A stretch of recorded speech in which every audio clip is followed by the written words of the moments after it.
71 into 11 এটা যোগ করে কি হবে খুব সহজে আমরা বের করতে পারবো কীরকম। প্রথমে আমরা 71 এটাকে এভাবে লিখব, মাঝখানে কোন সংখ্যা হবে এই 7 আর 1 যোগ করলে যেটা হবে সেটাই 8, তাহলে এটা গুণ করলে এটাই আমরা রেজাল্ট পাবো। তাহলে 72 আমরা একটু করে দেখি, 72 ইন্টু 11 কত হবে। প্রথমে 7 বসাবো, তারপরে 2 বসাবো, 2টা যোগ করলে 9 সেটা বসাবো।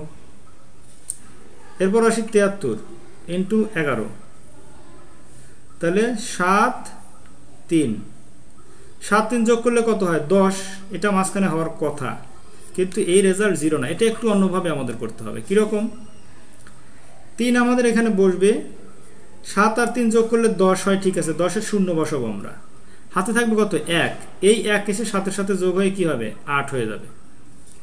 তা আমরা আরেকটু করে দেখি, 74 ইন্টু 11, তাহলে কি হবে 74-এর এখানে 4 বসবে, আর 7 আর 4 যোগ করলে কত হয় 11, হাতে কত থাকে 11-এর 1 বসালে হাতে থাকবে 1, ওই 1 আর 7 যোগ হয়ে কি হবে 8 হয়ে যাবে, তাহলে 814 রেজাল্ট।